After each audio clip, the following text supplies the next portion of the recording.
Halo, assalamualaikum. Di video kali ini saya mau coba sharing tentang hipertensi. Jadi hipertensi ini merupakan salah satu materi yang juga keluar juga nanti di UKAI.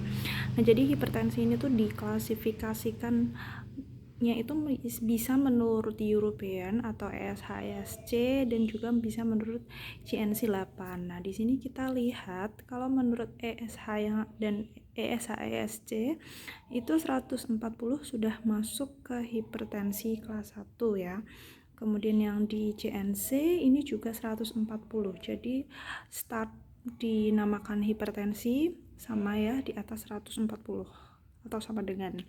Kemudian ini ada kelas-kelasnya. Kalau yang di ESH, ESC ini ada kelas-kelasnya hipertensi 1, 2, dan 3. Lalu juga ada hipertensi sistolik terisolasi. Kalau di GNC 8 itu hipertensi tahap satunya 140 sampai 159 dan diastoliknya 90 sampai 99. Kalau hipertensi tahap 2 ini langsung di atas atau sama dengan 160 dan lebih dari 100 untuk diastoliknya. Oke.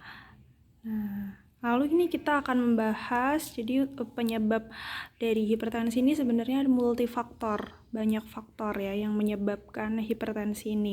Salah satunya ini ada faktor genetik dan faktor lingkungan. Nah, untuk faktor genetik ini sangat sulit kita kendalikan karena ini genetik, tapi kalau faktor lingkungan ini masih bisa kita kendalikan. Nah, ada beberapa hal.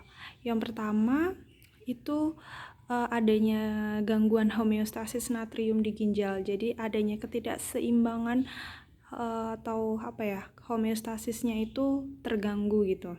Jadi dengan adanya gangguan homeostasis di ginjal, maka natriumnya itu susah untuk diekskresikan gitu. Jadi otomatis natriumnya itu akan tertahan di dalam tubuh. Jadi susah untuk diekskresikan. Dan jadi akan terjadi ini retensi natrium dan air. Bisa juga hal ini juga disebabkan karena kalau dari lingkungan yaitu dari luar yaitu tingginya asupan natrium, misalnya banyak makan yang garam-garam gitu, itu juga bisa meningkatkan tekanan darah. Nah, kalau terjadi retensi air dan garam, lalu apa selanjutnya yang akan terjadi? Yang akan terjadi adalah adanya peningkatan volume plasma. Nah, peningkatan volume plasma ini akan berpengaruh terhadap vascular reactivity yang akan meningkat dan juga akan berpengaruh terhadap cardiac output atau curah jantung gitu ya. Nah, cardiac output atau curah jantung ini akan berpengaruh langsung juga terhadap hipertensi. Oke, jadi pertama tadi dari natrium ya, terjadi retensi air dan garam, kemudian terjadi peningkatan volume, baru akan meningkatkan cardiac output yang selanjutnya akan meningkatkan tekanan darah. Kemudian ada juga vasokonstriksi. Vasokonstriksi ini akan meningkatkan vascular reactivity yang sudah kita singgung tadi. Dan kalau vascular reactivity-nya itu meningkat, maka total peripheral resistance-nya juga akan meningkat. Dan ini juga akan menyebabkan hipertensi. Nah, selain homeostasis natrium dan vasokonstriksi, ini masih ada lagi yaitu gangguan vascular smooth muscle. Jadi strukturnya itu berbeda di otot polosnya itu. Jadi dia lebih lebih thick, tidak lebih elastis, lebih kaku ya, lebih thick gitu. Nah, itu terjadi peningkatan vascular wall thickness. Ini dia juga akan mempengaruhi vascular reactivity dan juga akan mempengaruhi peningkatan total peripheral resistance yang akan meningkatkan hipertensi gitu ya. Jadi ada beberapa faktor yang menyebabkan resistensi. Nah, selanjutnya ini kita akan membahas RAA system atau renin angiotensin aldosteron. Nah, pertama-tama apa yang terjadi? Yang pertama, tekanan darah tubuh kita itu rendah. Nah, kalau sinyal tubuh kita menangkap bahwa tekanan darah kita rendah, maka ginjal ini akan mengeluarkan yang namanya renin. Nah, di dalam tubuh kita sendiri ini sudah ada yang namanya angiotensinogen. Nah, renin tadi yang dikeluarkan dari ginjal karena ada sinyal bahwa tekanan darahnya rendah, maka renin ini akan mengubah si angiotensinogen menjadi angiotensin 1 gitu. Kemudian dari paru-paru ini mengeluarkan si ACE atau angiotensin converting enzyme. Nah, si ACE ini fungsinya adalah mengubah angiotensin 1 menjadi angiotensin 2. Nah, di sini baru akan dimulai lebih jelasnya tentang peningkatan tekanan darah. Nah, angiotensin 2 ini akan mempengaruhi kelenjar pituitari, akan mempengaruhi adrenal cortex, dan akan mempengaruhi pembuluh darah arteri. Nah, kelenjar pituitari ini akan mengeluarkan vasopresin, ya, akan mengeluarkan vasopresin yang nanti dia akan meningkatkan volume darah, ya. Tadi yang dari ginjal itu natriumnya meningkat, ya, terjadi retensi air dan garam. Tadi di sini ada hubungannya, dia akan meningkatkan volume darah. Nah, kalau akan meningkatkan volume darah, nah ini samakan ya, volume plasma, volume darah itu akan meningkatkan tekanan darah gitu ya. Oke, selanjutnya angiotensin 2 ini juga akan mempengaruhi adrenal cortex untuk mengeluarkan aldosteron yang juga punya andil untuk meningkatkan volume darah. Dan angiotensin 2 ini akan membuat si arteri atau pembuluh darah arteri itu akan menjadi vasokonstriksi. Nah, kalau vasokonstriksi itu berarti dia akan lebih lebih thick gitu. Kalau vasokonstriksi gini, kalau vasodilatasi gini. Berarti kalau lebih vasokonstriksi berarti kan jalannya itu akan lebih kecil, ya. Jalan atau diameter dari pembuluh darah itu akan menjadi lebih kecil. Otomatis kalau sudah seperti itu berarti terjadi peningkatan resistensi perifer yang akan meningkatkan tekanan darah. Oke, kalau bicara tentang obat-obatan, kita mengenal adanya ACEI atau angiotensin converting enzyme inhibitors. Berarti dia penghambat ACE. Kenapa kok dihambat ACE-nya? Biar tidak terproduksi atau biar tidak terbentuk angiotensin 2 gitu. Jadi ini ACEI, obat-obat ACEI itu kerjanya di sini. Contohnya obat-obatan ACEI itu seperti captopril, lisinopril gitu ya. Lalu kalau untuk obat-obatan diuretik itu kerjanya di sini. Jadi untuk menurunkan volume darah, makanya obat-obat diuretik itu kadang-kadang efek sampingnya adalah pasiennya sering buang air kecil gitu ya, karena untuk menurunkan volume darah sehingga nanti tekanan darahnya bisa turun. Nah, selanjutnya apa aja sih faktor resiko dari kardiovaskuler pasien hipertensi? Pertama, laki-laki itu memiliki risiko yang lebih besar ya daripada perempuan. Terus usia ini semakin tua otomatis lebih tidak elastis gitu pembuluh darahnya. Juga untuk pasien yang merokok, dia punya asam urat, diabetes, obesitas, ini punya faktor resiko. Kemudian kalau ada riwayat keluarga dengan kardiovaskuler dini, misalnya pada laki-laki itu usianya kurang dari 55 tahun, dia sudah punya penyakit kardiovaskuler, atau perempuan yang kurang dari 65 tahun, berarti dia punya faktor risiko ya. Kemudian ada kolesterol total sama HDL. Terus kalau ada pasien dengan riwayat keluarga yang memiliki onset dini hipertensi, itu juga menjadikan dia faktor resiko. Menopause in onset dini, pola hidup yang inaktif ini artinya pola hidup yang bukan malas-malasan tapi kurang olahraga gitu ya. Kalau zaman sekarang bilangnya mager gitu. Nah, terus ada juga faktor psikososial dan sosioekonomi. Nah, ini merupakan klasifikasi resiko hipertensi ya, berdasarkan tadi derajat tekanan darah yang udah kita bagi tadi.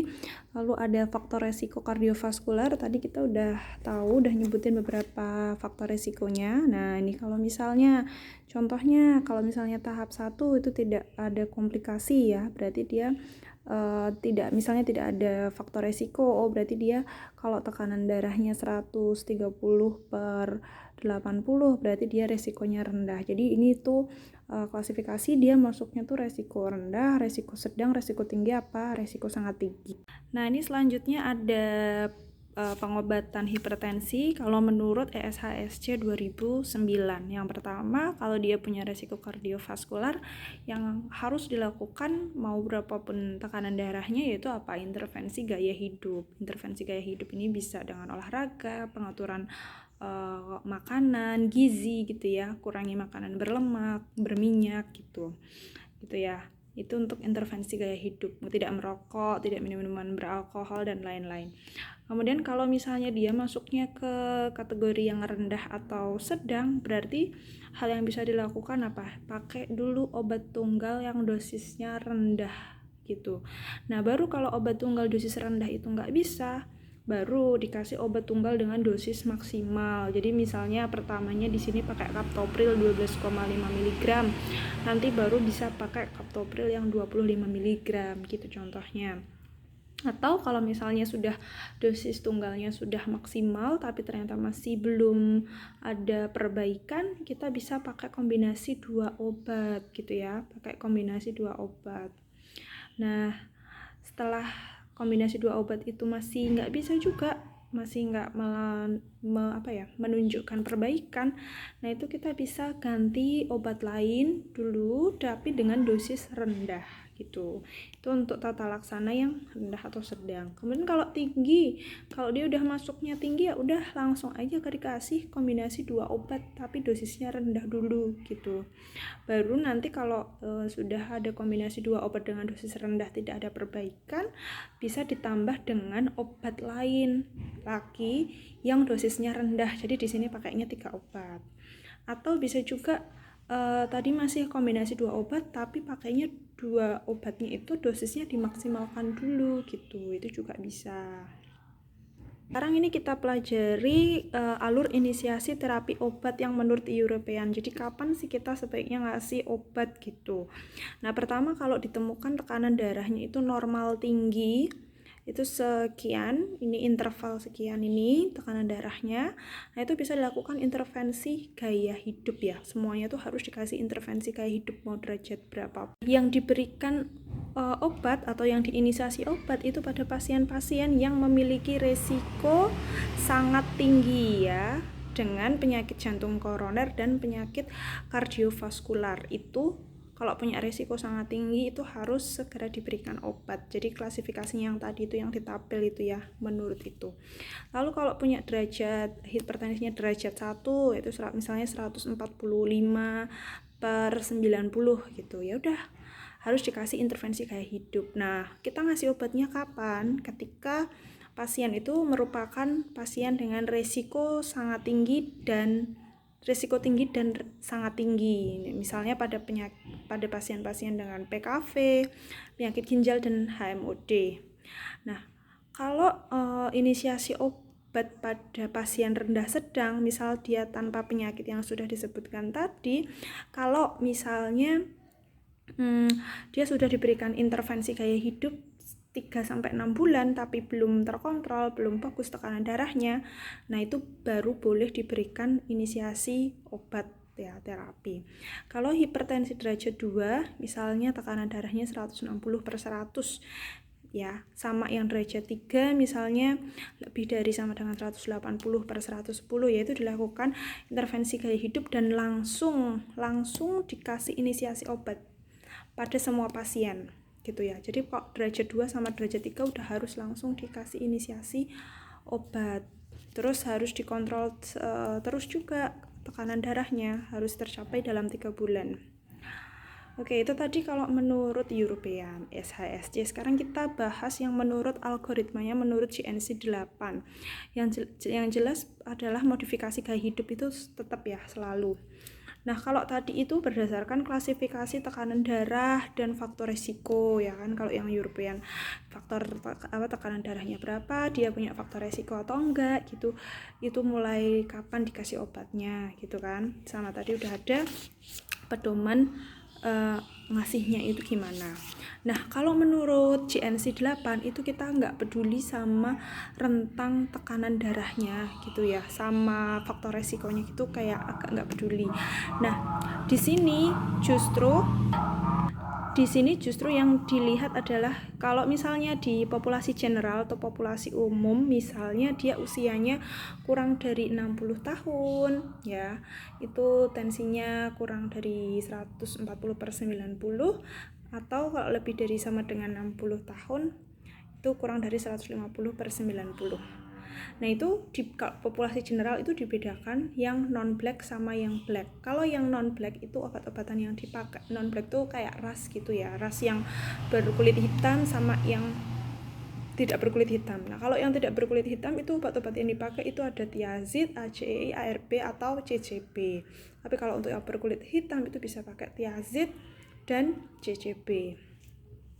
Terus gimana kalau misal ada pasien dengan memiliki tekanan darah tinggi tapi juga dia punya diabetes, punya DM, tapi dia nggak punya CKD atau chronic kidney disease, itu bisa pakai ini thiazid CCB gitu ya.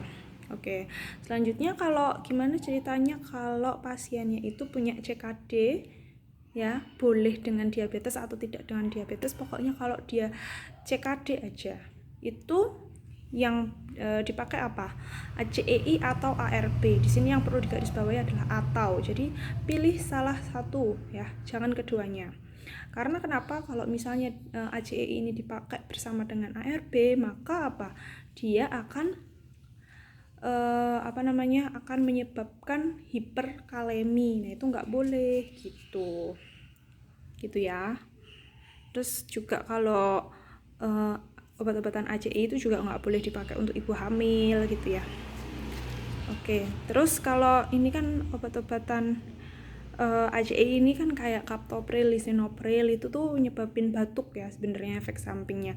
Nah, kenapa kok bisa nyebabin batuk? Karena dia ada mengeluarkan itu loh, bradikinin yang menyebabkan efek samping batuk gitu.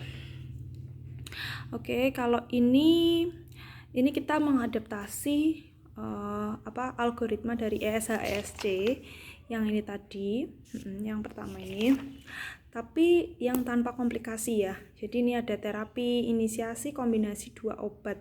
Kombinasi 2 obat itu bisa pakai ACI atau ARB ditambah dengan CCB atau diuretik gitu. Nah, tapi untuk usia-usia yang lebih dari 80 tahun itu diusahakan untuk pakai obatnya tunggal aja gitu.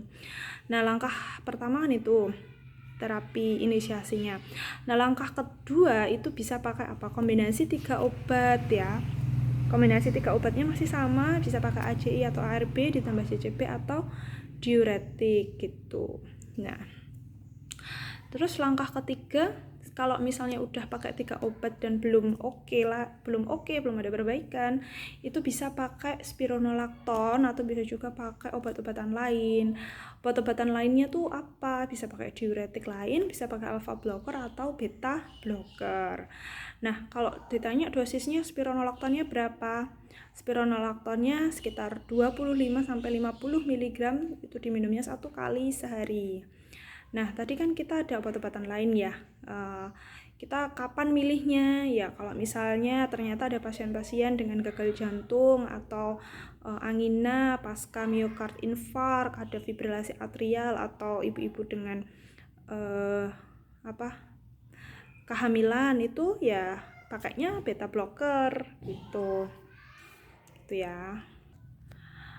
Nah, lalu kita bicara tentang target tekanan darah. Jadi berapa sih target tekanan darah yang diinginkan? Jadi ini masih ada 2, dari ESHESC dan dari GNC 8. Kalau pasien tersebut tanpa komplikasi, targetnya ya 120/80 bisa. Ini 120 sampai 130 per 70 sampai 80.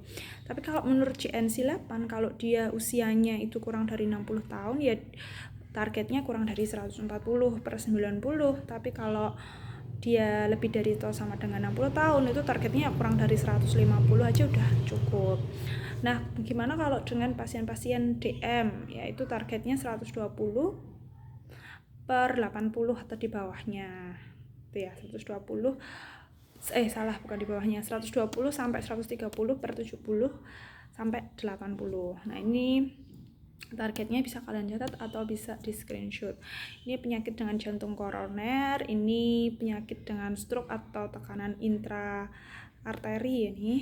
Itu sama, ini targetnya itu sama 120 sampai 130 per 70 sampai 80. Nah, kalau yang agak beda ini adalah penyakit dengan chronic kidney disease, penyakit ginjal kronis. Itu targetnya 130 per 80 atau pokoknya di 130 sampai 140 per 70 sampai 80. Kalau menurut GNC ya itu kurang dari 140 per 90 gitu. Nah, ini ada beberapa hal yang mau saya tambahkan, yaitu yang kayaknya itu sering keluar juga. Itu kalau misalnya ibu hamil itu pakainya apa obatnya. Kalau hipertensi bisa pakai ini metildopa atau nifedipin itu, tapi kita pakainya metildopa dulu. Kalau nifedipin itu dia sebenarnya juga bisa menurunkan tekanan darah pada ibu hamil, karena dia tuh kayak menunda untuk kontraksi gitu loh. Nah, terus kalau misalnya gimana kalau baru pertama kali hipertensi, itu bisa pakai diuretik dosis rendah ya. Tapi kalau diuretik ini tuh efek sampingnya itu meningkatkan asam urat. Jadi kalau untuk pasien-pasien yang punya riwayat asam urat tuh sebaiknya nggak diberikan. Terus ini ada ibu hamil misalnya dia mengalami preeklamsia itu kan juga tekanan darahnya tinggi. Nah, itu sebaiknya kita berikan injeksi MGSO4, fungsinya untuk mencegah kejang. Terus kalau misalnya ada pasien hipertensi, dia punya gangguan sentral, yaitu pakainya klonidin. Nggak pakai apa-apa tuh nggak bisa, itu pakai klonidin. Terus kalau ada pasien hipertensi, pasiennya udah tua dan ternyata ada gangguan prostat atau BPH, nah itu kita bisa pakai tamsulosin ya, yang merupakan alpha blocker. Kayaknya untuk hipertensi sekian dulu dari saya. Kalau ada kurangnya saya mohon maaf. Wassalamualaikum warahmatullahi wabarakatuh.